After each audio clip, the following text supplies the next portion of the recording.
আজকের নাটক সফর আলীর সুখ দুঃখ।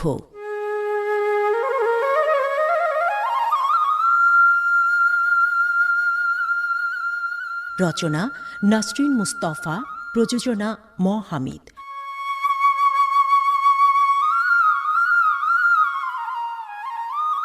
নাট্যানুষ্ঠান সফর আলীর সুখ দুঃখ।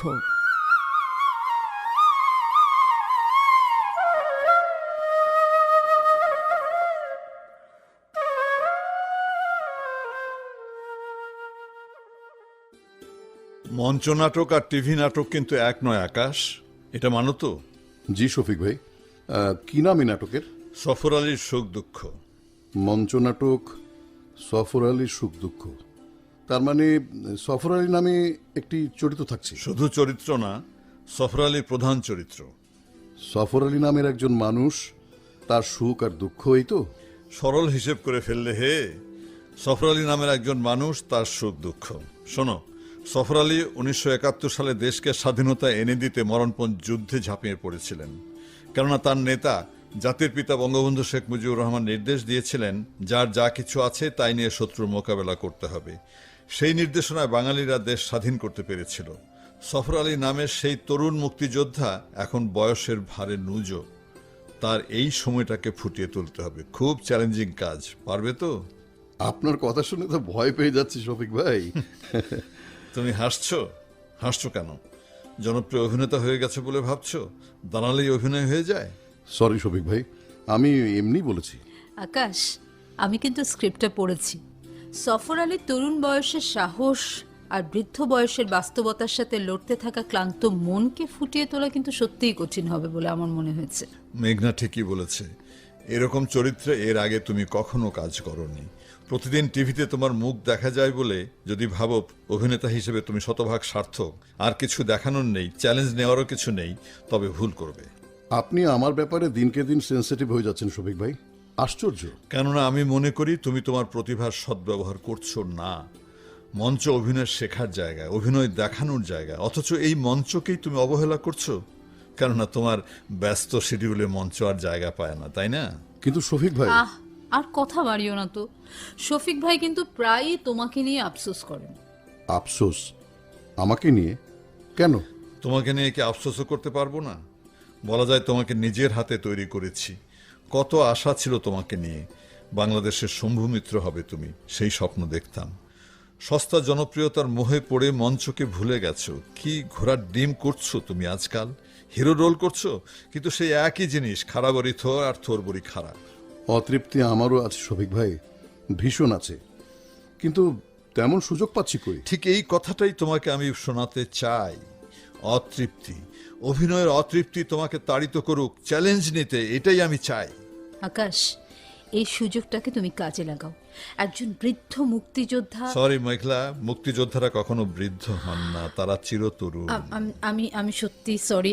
আসলে আমি বলতে চেয়েছিলাম যে সফর আলী, মানে সফর আলী 1971 সালের এক সাহসী তরুণ মুক্তিযোদ্ধা, যিনি এতদিন পর বয়সের শেষ সীমানায় এসে পেছনের দিকে ফিরে তাকাতে চাইছেন, জীবনের হিসাব মিলিয়ে দেখতে চাইছেন। কঠিন হবে, খুবই কঠিন কাজ, পারবে তো?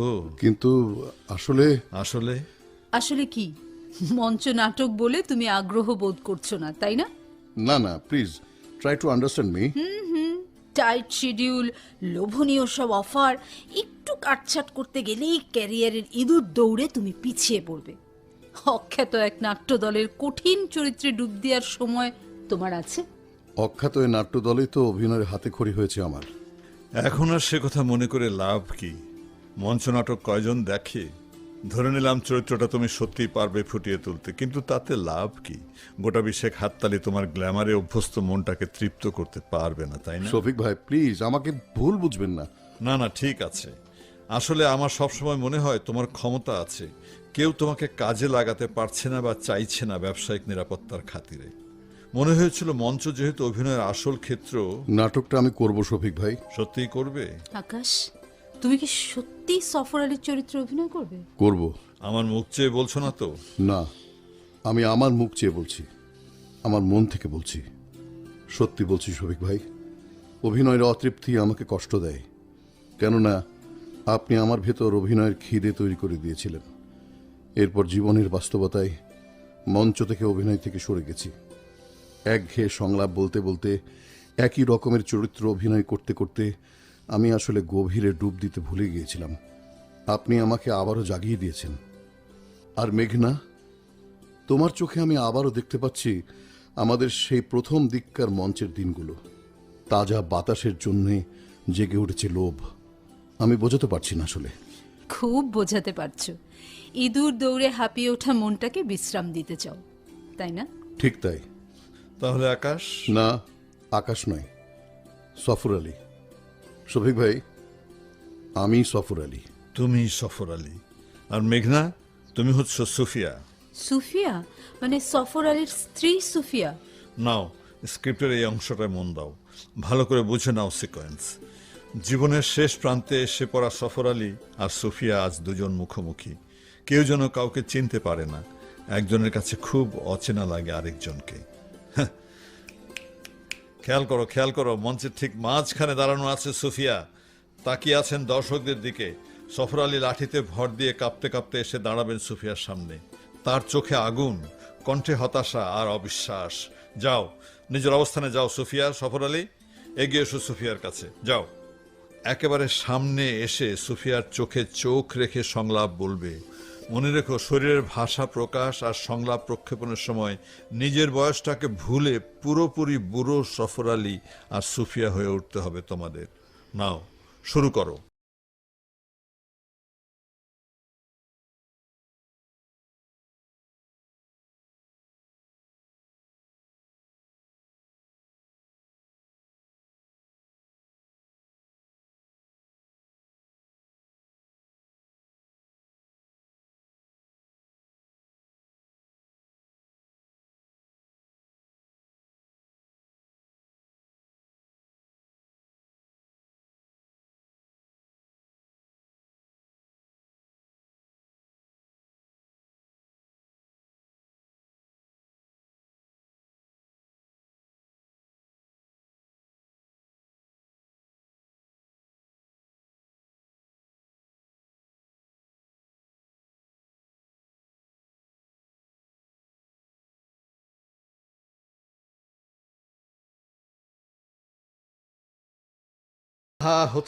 হচ্ছে না, চরিত্রের ভেতরে ঢুকতে পারছো না কেন?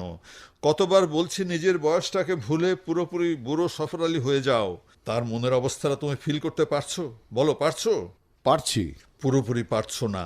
এই যে তুমি তোমার স্ত্রীর সামনে এসে দাঁড়ালে, তার শারীরিক প্রকাশে সেই যন্ত্রণা তো দেখাতে পারলে না। কণ্ঠস্বরে কোথায় সেই হাহাকার? না, এভাবে কিছু হয় না।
ট্রেন থেকে তো নামলাম, ঠিক স্টেশনে নেমেছি তো।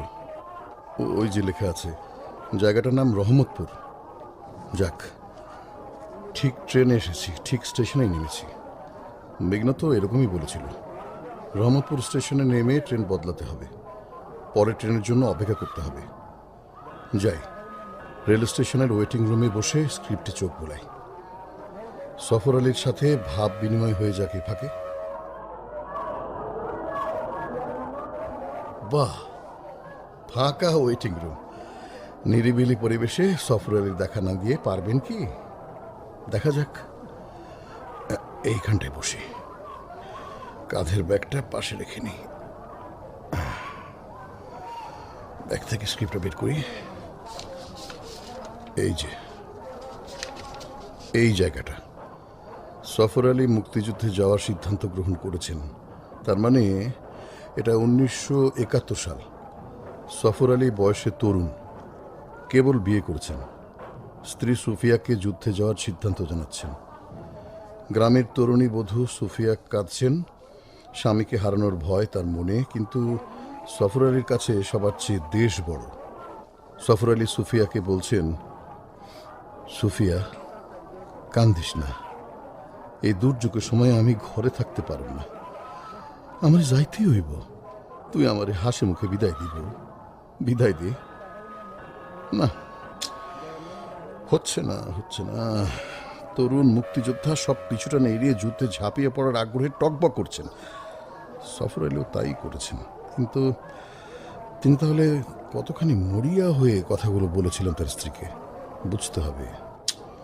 না না না না না না, আসলে অনুভব করতে হবে। আমি কি পারবো সেই অনুভূতির খোঁজ পেতে? খুব কঠিন কাজ, খুব কঠিন। কেবল সংলাপ আওড়ে গেলেই তো হলো না। ইস, আয় আয় বাজান আয়, এনে রাখ, এনে রাখ। শুনতেছেন, এই ট্রেন আসতে নাকি আরো 1 ঘন্টা লেগে যেতে পারে।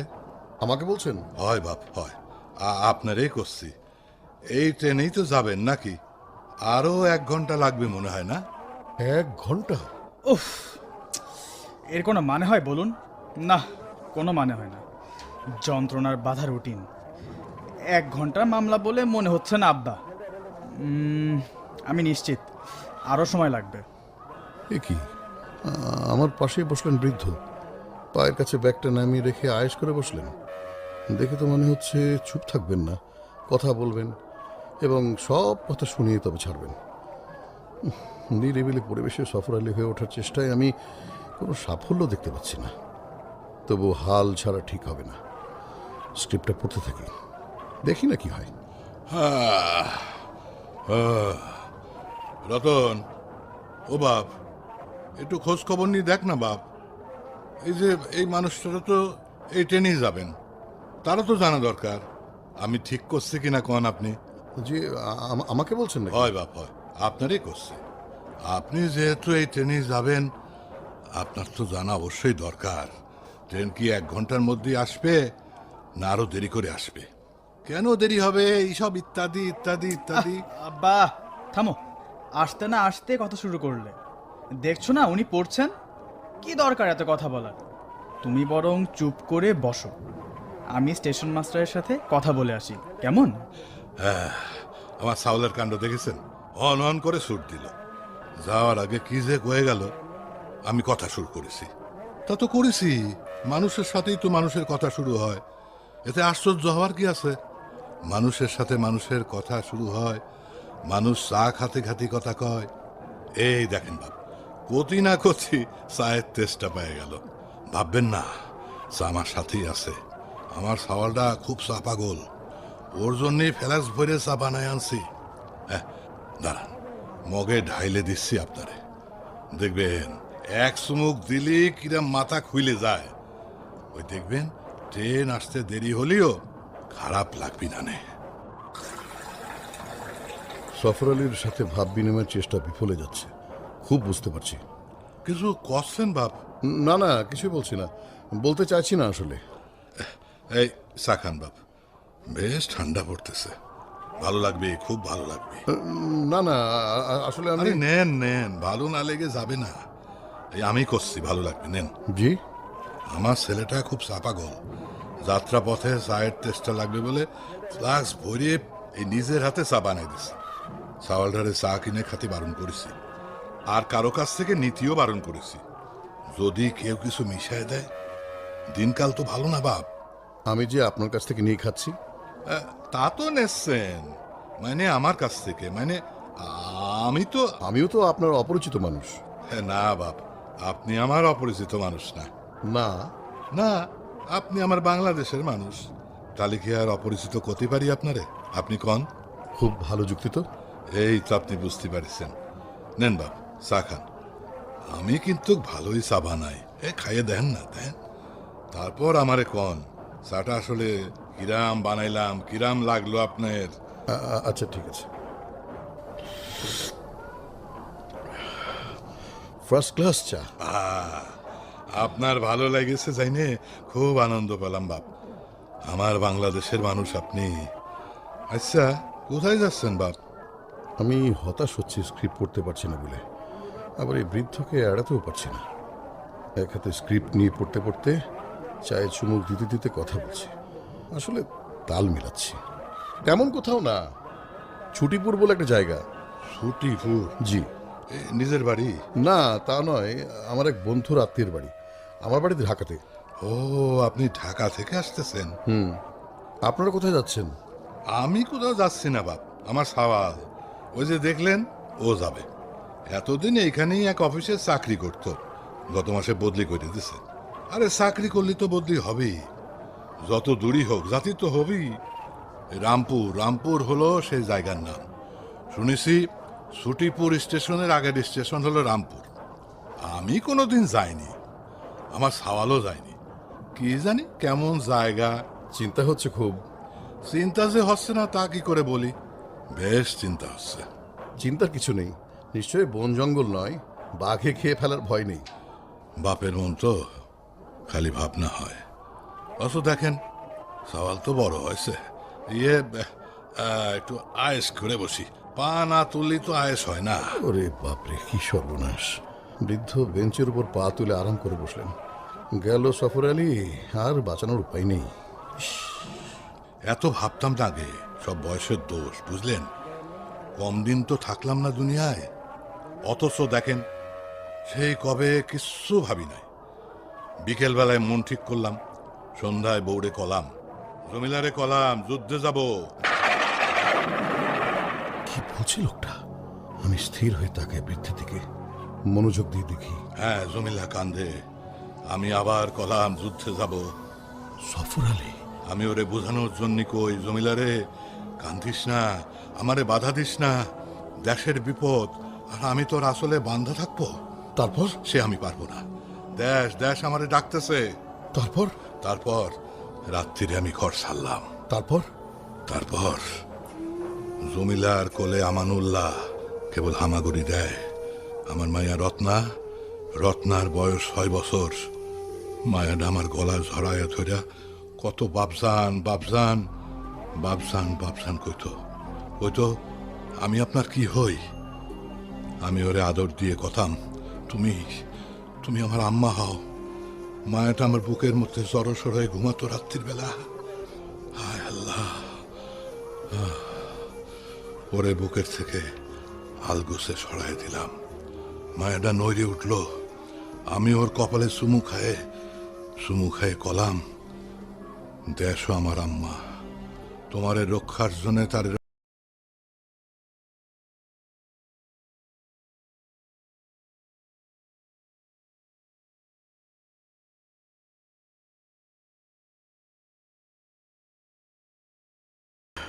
আস্তে আস্তে মায়াডারে পাশ কাটায় খাট থেকে নামলাম। আমানুল্লারে দেখি, আমার আম্মারে দেখি, আর দেখি জমিলারে। আবার কবে দেখবো তার কি কোনো ঠিক আছে? ওই কোনে যেন একটা কুকুর ডাইকে উঠল। আমি ওগর দেখা বাদ দিয়া পাঞ্জাবিটা পরে দরজায় খিল খুলি, চৌকাঠে পা রাখবো। এমন সময় এমন সময়? এমন সময় এমন সময়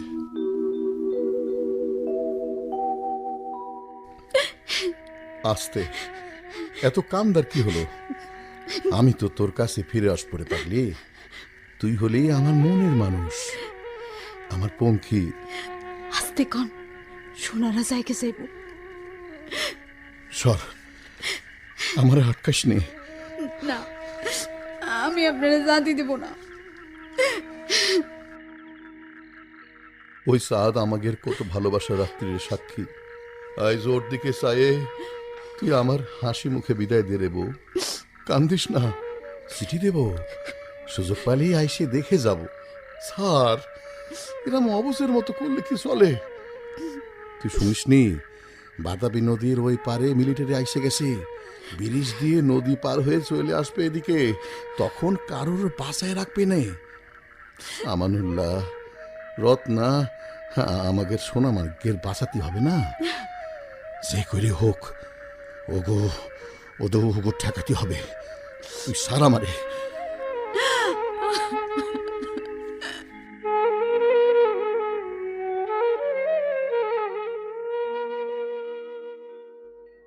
কি ভাবতেছেন বাজান? হ্যাঁ, জমিলা,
কি সুন্দর চাঁদটা না?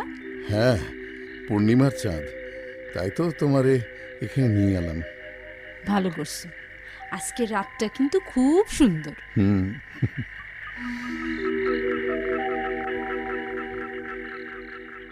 বাবজান, ও বাবজান, আপনি কি ভাবতেছেন? না, আপনাদের কথা ভাবছি। জমিলার জন্য আপনি যুদ্ধদিনের কি কি কথা তুলে রেখেছিলেন তাই ভাবছি। আপনার সাহসের কথা, বীরত্বের কথা, সহযোদ্ধাদের কথা। আলাদা করে নিজের সাহসের কথা আর কি কব? যুদ্ধ কি আর একজনের ব্যাপার? একা একা অত বড় যুদ্ধ জেতা যায়? সে সময় 2-3টে আগাছা ছাড়া 7 কোটি বাঙালির সাহস এক হয়ে গেছিল। আপনারা এই কালের মানুষ বাপ একা একা পথ চলেন। সারা দেশের মানুষ এক হলি আল্লাহ পাক তার রহমত কিভাবে ঢাইলে দেয় তা আপনারা টের পান না। 71-এ আমরা টের পাইছিলাম। বাঙালি এক হইল, দেশের জন্য বাঙালি এক হইল। মনে পড়তেছে, কত জনের কথা মনে পড়তেছে। রুস্তম মারা গেল সবার আগে, এর বাদে নুরুল ইসলাম, মঈনুদ্দিন, সোমনাথ, সিরাজুল, রাজ্জাক, ফজলুল হক। কেউ বেঁচে নেই? আছে হয়তো, নাও থাকতে পারে। অত কি মনে আছে বাপ? এই এত বছর ধরে হাতে গোনা কয়জন ছাড়া বাকিদের খবর কি আর পাইছি? যারা ভালো আছে তাগর কথা শুনেছি লোকমুখী। বাকিদের অবস্থা কি তা শুধু আল্লাহ জানে। জাফর শেখ ঢাকায় থাকে, আব্দুর রশিদ আমাদের ইউনিয়নের চেয়ারম্যান। ইলেকশনে পাশ করার পর দেখা করতে গেলাম, তো এত মানুষ, দেখা করার পথই পেলাম না। বাকিদের কথা কিছুই জানেন না? না রে বাপ, তাছাড়া সবাইকে কি আর চিনতাম? একসাথে যুদ্ধ করতেছি, মুখ চিনি, নাম জানি, এই তো, আর কিছু না। ফজলুল হক মারা গেল শুনলাম, ভাবনায় পড়লাম, কিডা ফজলুল হক? একজন কালো কুসকুসে গায়ের রং, চেংড়া, কাল রাত্রিরে আমার কাছে সিগারেট চাইল। তখন আমার মনে পড়ল, এমনই হয় বাপ, কার কি বৃত্তান্ত অত শোনার সময় তো ছিল না। যুদ্ধের স্মৃতি নামক বইটা টিকে আছে, কিন্তু এর অক্ষরগুলো সব ঝাপসা। সফর আলীও নিশ্চয় ঝাপসা অক্ষরগুলো ঠিক মতো পড়তে চাইবে। কতজন, সবার কথা কি আর মনে আছে? কতজন যে গেছিলাম। আশ্চর্য, জীবন্ত সফরে লিখে দেখছি। আমি কি পারবো? দেহের ভঙ্গি, চলাফেরা, গভীরভাবে তাকিয়ে কথা বলা। আচ্ছা, ধরা পড়েছিলেন কখনো? হ্যাঁ রে বাপ, ধরা একবার পড়েছিলাম। সে তো যেন তেন নয়, একদম রাম ধরা যাকে কয়। বরিশাল থেকে খবর আসলো অস্ত্র দরকার। আমরা 3 জন মানুষ নৌকা ভর্তি অস্ত্র আর গোলা বারুদ নিয়ে রওনা দিলাম। তারপর? কি আর কব, ওই যে আগাছাগুলো রাজাকার নাম নিয়ে দেশের সাথে বেইমানি করতেছিল, তারা কিরাম করিয়া যেন টের পায়ে গেল। ঠিক কোন জায়গাটায় একদিন পরে তা মনে নাই, শুধু মনে আছে মিলিটারিকে সাথে নিয়ে রাজাকাররা আমাগো নৌকাটায় অ্যাটাক করে। মঞ্জুর কিভাবে যেন পালাইলো, নাকি পালাতে পারিনি, মরে গেছিল ওই রাত্রিরে। ধরা খেয়ে গেলাম। হ্যাঁ রে বাপ, ধরা পড়ে গেলাম আমি আর মাইনুদ্দিন। তারপর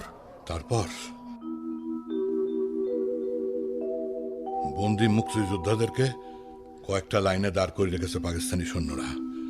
রাজাকাররা তাদের তোষামত করতেছে, পাশ দিয়ে হেঁটে যাচ্ছে সৈন্যরা। 2-3 জনকে লাইন থেকে বের করে টেনে নিয়ে যায়, কান্নাকাটি শুরু করে কেউ কেউ। সৈন্যরা ভ্রু কুচকে ওর দিকে আরো এগিয়ে আসে। তারপর কি মনে করে চলে যায়। একটু গিয়ে পেছন ফিরে আবার ওকে দেখে, তারপর চলে যায়। আজকের মতো বাইসে গেলাম মনে হচ্ছে। কালকে যদি না বাঁচিস? আজকে তো বাঁচলাম।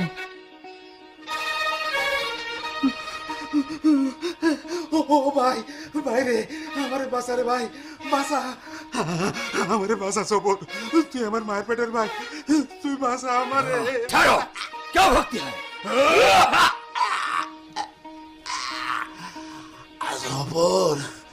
সবর বুড়া পোয়াতি ছিল, মাইনুদ্দিন তারে গিয়ে কবা ভাই আমার, যদি সাওয়ার হয় মাইনুদ্দিন ভাই আমার, তাহলে যেন নাম রাখে মাইনুদ্দিন। বিজয়।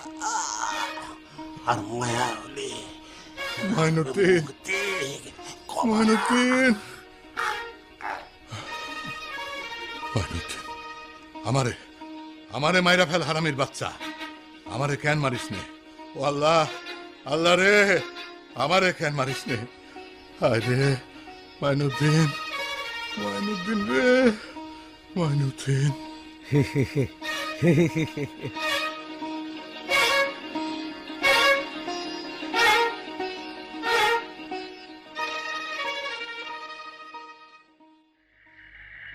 শুয়োরটা যেভাবে আপনারা দেখতেছিল, আমি তো ভাবছিলাম আজ আপনার ডাক পড়ব, আপনারে তুই আপনার বন্ধুরে মারলো। কপাল। গত দিনেও তো আপনারে খুব ফলো করছিল সৈন্যরা, কি যেন একটা ব্যাপার আছে। ব্যাপার বুঝে কাজ নেই, আজকে একজন গেল তো কালকে অন্যজন, কে জানে কালকে হয়তো আমারই পালা। এই आ जाओ, উধার যাও। सफर अली कौन है? আমি चल चल मेरे साथ, চল चल। এই লড়কি, চল চল চল। এই, कोई बात नहीं, चल चल उधर जाओ, चल चल।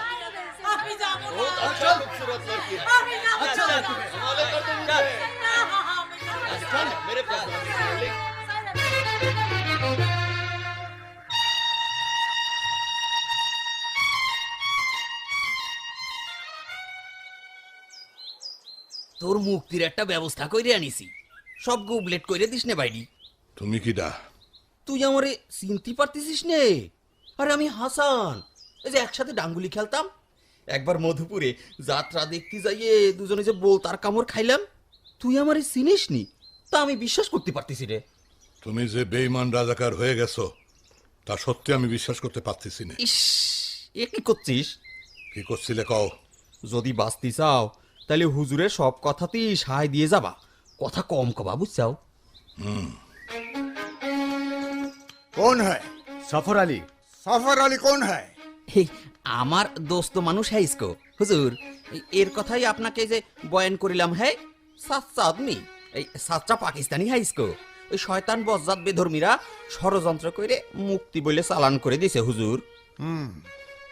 बैठो, यहाँ बैठो, लो खाना खाओ, साफ सुथरा हो, देन प्रे फॉर पाकिस्तान, मुनाजात करो, दो पाकिस्ताনের দস্তির জন্য দোয়া করো আল্লাহর কাছে, তারপর খাও পান করো। लो হাসান উদ্দিনের দস্ত তুমি, तुम्हारा इज्जत करना बहुत जरूर है। না, क्या हुआ? पियो। এইসব হারাম খাবার শোভ না আমি। আমার দেশের অমঙ্গল হইব। আমার দেশ পাকিস্তান না, আমার দেশ বাংলাদেশ, আমার দেশ সোনার বাংলা। सोनार बांग्ला। देखो देखो हसन, तुम्हारा दस्त मुक्ति है और तुम राजाकार बन गया। तुम्हारा दोस्त सच्चा आदमी है, सच्चा पाकिस्तानी है, लेकिन तुम झूठ बोला है। ये लोग सच्चा आदमी मगर सच्चा पाकिस्तानी नहीं है। सच्चा मुक्ति है, मुक्ति। बट तुम कौन है? यू ब्लडी फूल, बिट्रे करना चाहता है मुझके साथ, हाँ? गद्दार, बेईमान।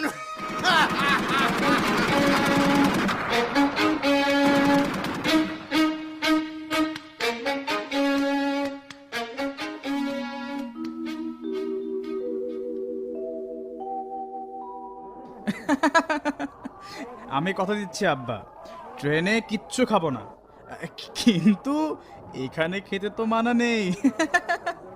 গরম গরম জিলাপি, টেস্টি অ্যান্ড সুইটি। খাও না দুটো, খাও খাও, একটু চেখে দেখো না।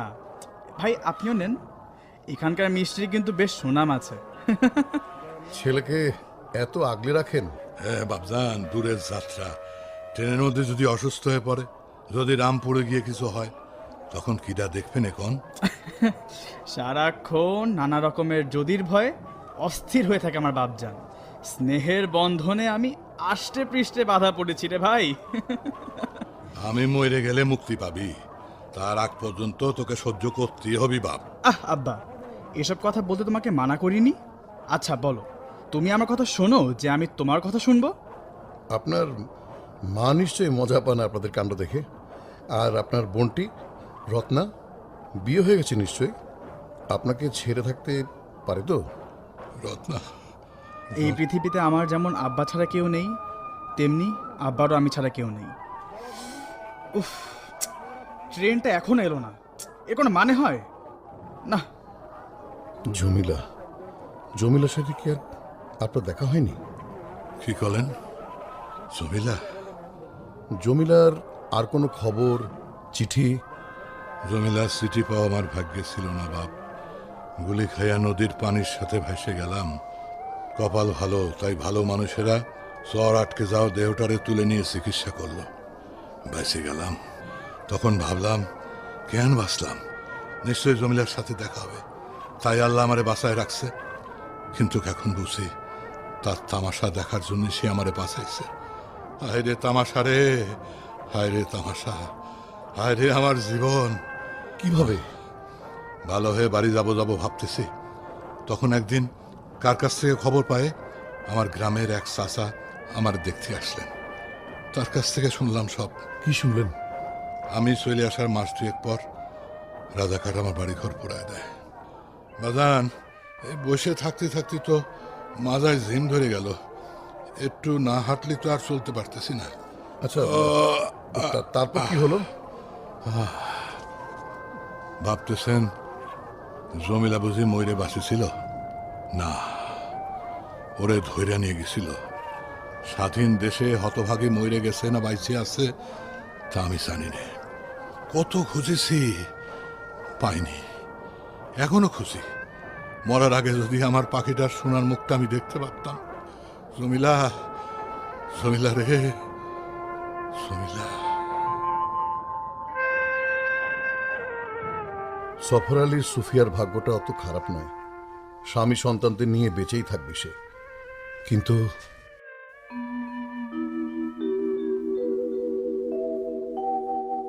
অন যেন মনে হয় জমিলা আমার কাছে আসে, আমার কাছে আসে, কত কি যেন আমারে কইতে চায়, কত কথা।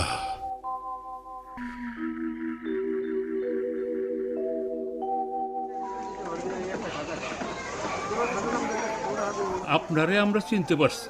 আপনারে টেলিভিশনে দেখছি অভিনয় করে। গত শুক্রবারের পেলেটা বড় ভালো ছিল। ওই যে আপনি সুমি আপারে ভালোবাসা দেন, তিনারে বড় ভালো লাগে। ভালো পেলে আর ভাইজান, আপনি কি সত্যি সত্যি সুমি আপারে বিয়ে করবেন? তারে কিন্তু আপনার সাথে খুব মানায়। এক পেপারে দেখলাম তার সাথে নাকি আপনার ইয়ে চলতেছে। বিয়ে করবেন কবে ভাইজান? রতন, রতন কই গেলি বাপ? আচ্ছা, ওই বুড়ো মানুষটাকে চেনেন আপনারা? আপনার ফাদার। আপনারা আমাকে চিনেছেন? বলুন তো, আমার নাম কি? আকাশ, শফিকুল হাসান আকাশ, শাকিন, ঢাকা। আপনার বড় ভাই দাঁতের ডাক্তার, গত বছর বিয়া করছে। আমার নাম আমানুল্লাহ, উনার ছেলে। আপনারা ভুল লোককে আকাশ ভেবে বসে আছেন। বলুন কি? আপনি দেখতে ঠিক আকাশের মতো। বুঝলেন বাবজান, এই ট্রেন সময় মতো আসতে দেখলাম না কোনোদিন। ভাগ্যিস ট্রেনটা ঠিক সময় আসেনি। এই রতন মন খারাপ করে কনে যে ঘুরে বেড়াচ্ছে, কি ডাক হবে? ওর ডাক নাম বুঝি রতন? ভালো নাম বলেছেন আমানুল্লাহ। জি, কি কলেন? ঘর বাড়ি পুড়ে গেলেও আপনার ছেলেটা বেঁচে ছিল, কিন্তু আপনার রত্না? রত্না, রত্না, আমার মায়াদার নাম মুখে আনেন না। আমি সহ্য করতে পারি না। রাত্রির বেলা হারাম করে আগুন মুখ শকুন আর সাপ হয়ে ঢুকলো আমার বাড়িতে। আমার জমিদারের শকুনের দল নিয়ে গেল সোমাইরে, আর সাপগুলো মুখের আগুনে পুড়ায় মারল ঘর। আমার আমানুল্লাহ, আমার রত্নার ছাই হয়ে। ও বাবসান, আমি মিনতি করি, আপনি আর কিছু জানতে চান না। আমি কিছু করতে পারবো না। আমি আর মনে করতে চাই না। খোদার কসম, আমি সব কিছু ভুলতে চাই, আমি সব ভুলতে চাই। আচ্ছা, আপনি একটু শান্ত হন। রতন রে পাইলাম 72 এপ্রিলের মেয়ের দিকে। পোড়া ভিটে সাইডে এই শহরে এসে উঠছি। পরিচিত এক চাচার বাসায় উঠলাম। তাগর কোনো সওয়াল মাইয়া ছিল না। আমার বুকে টাইনা নিল। চাচার ছোট দোকানটায় বসতে লাগলাম। প্রায় মাল কিনতে যাই সদরে। খিদে লাগলেই রুস্তমের হোটেলে খাইয়ে নি। ওইখানে ওরে দেখলাম গাছের একটা ডাল নিয়ে মাটিতে আশ্রাচ্ছে, শুকনা মুখ, সারা গায়ে ময়লা, বড় বড় চোখ করে দেখতেছে আমারে।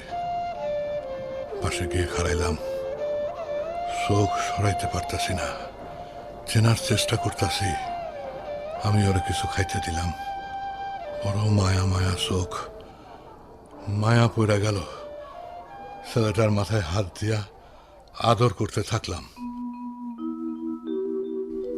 রতন, রতন রে, তুই আমার রতন। এবার চল, চল আমার সাথে। কেন? আমি যে তোর বাপ। রতন আমার গলা জড়ি ধরে খুব কাঁদতে লাগলো। ওরে ওরে জড়ায় ধরে নিয়ে যাই চাচির বাড়িতে। কান্দে, চাচিও কান্দে। চাচা চোখের পানি মুছে। কাঁদো কেন দাদি? আব্বা আমাকে খুঁজে পেয়েছে, তুমি আনন্দ করবে। কাঁদছো কেন? দাদা ভাই, ও দাদা ভাই, তুমি আগে কোথায় ছিলে? তোমাদের তো আগে কখনো দেখিনি। আচ্ছা, তুমি রংধনুর ইংরেজি জানো? জানো না? কি বোকা! আমি জানি, রেইনবো। আচ্ছা, ঠিক আছে, তুমি আমাকে ইংরেজিতে প্রশ্ন করো তো, তোমার নাম কি? আমি তো ইংরেজি জানি না দাদা ভাই। কি বোকা! আব্বা, তুমি বলে দাও তো দাদা ভাইকে ইংরেজিতে প্রশ্নটা কিভাবে করতে হবে। আমি তো জানি না বাপ। যুদ্ধে গিয়ে কি তুমি ইংরেজি ভুলে গেছো? ও, আমি সব তো ভুলে গেছি। ভাগ্যিস তুমি তোমার রতনকে ভোলনি, চিনতে পেরেছিলে, নইলে যে আমার কি হতো। রতন, আমার রতন, রতন রে, আয় আয় আমার বুকে আয় রে, আয় আমার বুকে আয়।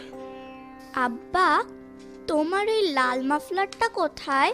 সারাক্ষণ তো গলায় রাখতে, হারিয়ে ফেলেছো? কোথায় হারালে? আচ্ছা আব্বা, তোমার এত দেরি হলো কেন যুদ্ধ থেকে ফিরতে? দাদা ভাই, তুমি আগে আমার সাথে আইসো তো এই দিক, খাইয়ে দিয়ে নাও, তারপর কথা কইয়া নে। কনে ওর বাপ মা কি ডাকবে? আমি ওর বাপ, আমি ওর মা। কি দেখে যে তোরে ওর বাপ ঠাউরে নিল আল্লাহ জানে। তার লীলা বোঝার ক্ষমতা আমাদের নাই।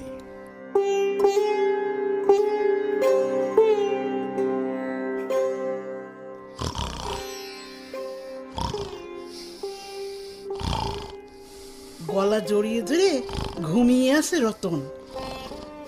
বাপের গায়ে পা তুলে দিয়েছে। কি সুন্দর দৃশ্য!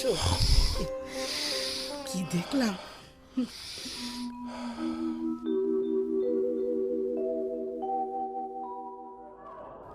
আচ্ছা, রতন জানে যে আপনি ওকে কুড়িয়ে পেয়েছেন? দোল দোলনি রাঙা মাথায় শিরোনি, দোল দোল দোলনি রাঙা মাথায় শিরোনি। ওই যে ট্রেন এসে গেছে, পাক্কা 2.5 ঘন্টা লেট। আপনি আপনার জিনিসপত্র গুছিয়ে নিন ভাই, চলুন।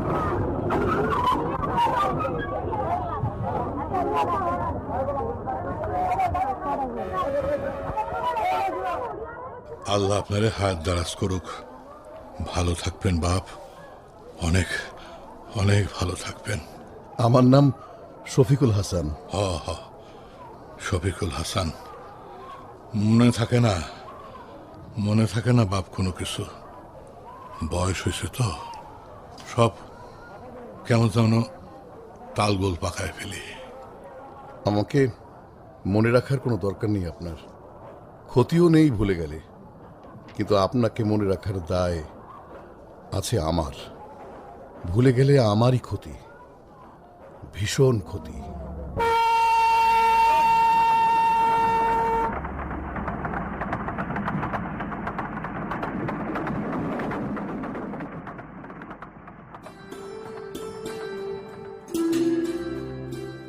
হয়তো সফর আলীর সুখ দুঃখ নাটকে ভালোই অভিনয় করব আমি সফর আলীর চরিত্রে।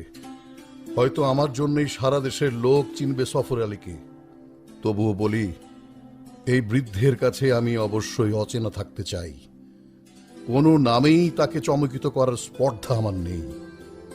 সফর আলীর নানান এক্সপ্রেশন নিয়ে ভাবছিলাম, কিন্তু আমার মনের ভেতরে শান্ত নিরুদ্বিগ্ন ভালোবাসা, মমতায় পরিপূর্ণ সরল মুখের যে এক্সপ্রেশন আঁকা হয়ে গেল, তা কার? এই বৃদ্ধের নাকি সফর আলীর? বলতে পারবো না।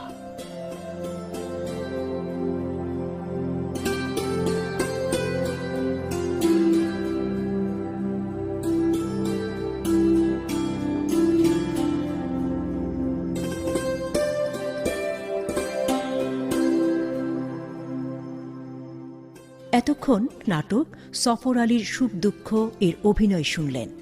এতে বিভিন্ন চরিত্রে অভিনয় করেছেন বৃদ্ধ মনোজ সেনগুপ্ত, মঈনুদ্দিন ও চাচা সুভাষিস ভৌমিক, মেজর শরফুদ্দিন আহমেদ খোকা, চাচি রিনা রহমান, রতন ম্যাক্সিম গোর্কি সাম্য, ছোট রতন রিমঝিম, হাসানুদ্দিন মোহাম্মদ সোহেল, মেঘনা ও সুফিয়ার চরিত্রে তনিমা হামিদ, অন্যান্য চরিত্রে খন্দকার ইরফান উদ্দিন আহমেদ, রিজিয়া পারভিন, সুফিয়া মাওলা ছবি, মুক্তি মাহমুদ, মোহাম্মদ আবদুল্লাহ আল মাসুম, মোহাম্মদ আব্দুর রশিদ এবং জয় সাহা।